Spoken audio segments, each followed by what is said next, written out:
سيتم إيقاف حسابك على أدسنس بعد 30 يوما. هذا الميساج هذا خلى بزاف ديال الناس يشكوا وما عرفوا ما يديروا. كاين اللي مشى داك الساعتين الحساب ديالو للاعدادات ودخل كيبدل فيه ولا ما عرف شنو كيدير فيه، كاين اللي خرج على راسو في هذاك الحساب، كاين اللي ما عرفش كيفاش يتصرف. ولكن اليوم غادي نقراو هذه الرساله وغادي نعطيكم بعض الشروحات اللي كنتمنى انكم تستافدوا منها وما تزقلوا حتى شي حاجه وحتى شي دقيقه، حيت غادي تستافدوا من هذه الرساله هذه. وكنتمنى حتى شي واحد ما يدير شي اجراء حتى تكمل الفيديو، واللي مازال ما تابعناش فيتابع القناه، وكذلك باش تستافدوا بزاف ديال الشروحات. يعني هذا الشيء في صالحكم، يعني هذا محتوى تعليمي، وحتى الاخوان بارطاجيو باش يستافدوا الاخوان كاملين، وعندكم اجر في هذا الشيء هذا. نتوما كتبارطاجيو محتويات يعني ما فيها لا معلومه لا حتى حاجه، ما غادي تاخذوا اجر ما حتى شي حاجه. على ما ربي بارطاجيو للناس كاملين يستافدوا، حيت بزاف د الاخوان مساكن جاتهم بحال هذه الرساله وكيكون هما عندهم مصدر الدخل من اليوتيوب وكيبقاو يعني ساخطين الشهر كامل. المهم غادي نقراو هذه الرساله الاخوان باش باختصار، باش بلا ما نطول عليكم. بالنسبه لهذا الميساج ديال سيتم ايقاف حسابك على ادسنس بعد 30 يوم، هذا الحساب هذا حنا ملي كندخلوا للحساب ديالنا ديال الادسنس وكنديروا مون كونط ادسنس، كنلقاو عندنا جوج ديال الحسابات. حساب كيقول لك ادسنس جوجل وحساب ادسنس لليوتيوب. هذاك الحساب ديال الادسنس هو اللي غادي يتغلق، وهذاك ديال اليوتيوب راه باقي خدام، فيه الدفعات فيه الارباح فيه كل شيء. يعني ما عندكمش مناش تخافوا بالنسبه لهذا الميساج هذا، لا يهمكم ولا يؤثر لا على الدفعات ولا حتى شي حاجه.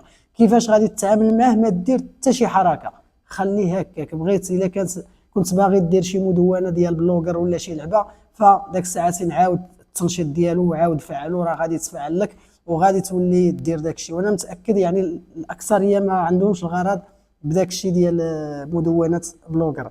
ومنين كتدخلوا كتلقاو عاوتاني تم اقفال جزء من حسابك على ادسنس. شنو هو هذا الجزء من حسابك على ادسنس؟ لاننا حنا منين كنجيو ننشئوا حساب الادسنس فقبل منه كنفتحوا حسابنا على الادموف، يعني حتى كيوافق لنا الادموف فعاد كندوزوا لانشاء حساب على الادسنس. يعني شكون اللي كيتغلق هذاك الادموف، يعني جزء من حسابك.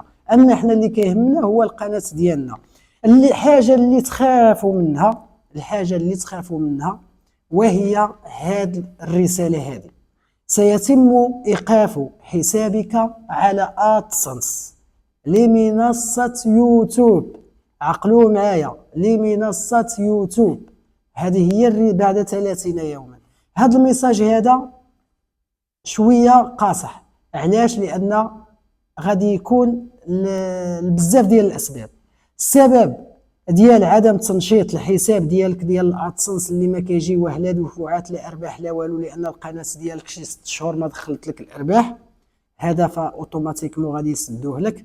ثاني حاجه بانك بديتي واحد الحساب ديال الادسنس كتنشئو ولكن ما كملتيش الاعداد ديالو، فاكيد انهم كيرسلوا لك هذه الرساله كيحضروك فيها، يعني خصك تكمل الاعداد باش ما يقفلولكش الحساب. واخا ان الحساب بامكانك انك تولي تنشطو وتولي تفعلو بطريقه عاديه وما تخافوش. بالنسبه للناس اللي كيسولوا واش الدفعات زعما غادي تدوز ولا ما تدوش، واخا وصلني هذا الميساج ولا هذا، ما عندكش مناش تخاف، الدفعات غادي تدوز بشكل عادي. باش تعرف عاوتاني حاجه اخرى، واش هذا الميساج كيهمك انت ولا جاي مغلوط.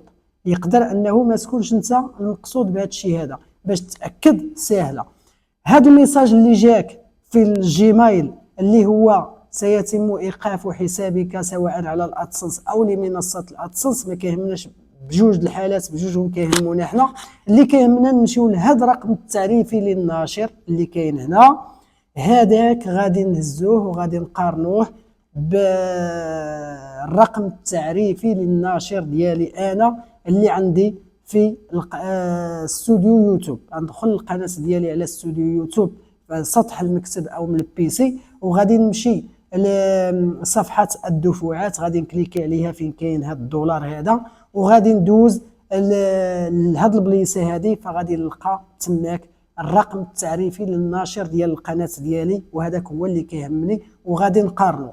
اذا كان هو فغادي نعرف انا هو المقصود والميساج جاي لعندي انا. في حاله ما كان مختلف فما عندكش مناش تخاف، ولست انت المقصود. المهم الاخوان، تحياتي، هذا هو الشرح ديال هذه الحلقه.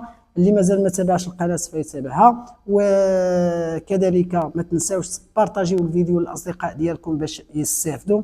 واللي عنده شي تساؤلات او شروحات سواء على تحقيق الربح او حلول المشاكل من الفيسبوك او اليوتيوب، فانا غادي نقرا كاع التعليقات وغادي نجاوبكم في فيديو لاحق ان شاء الله. تحياتي.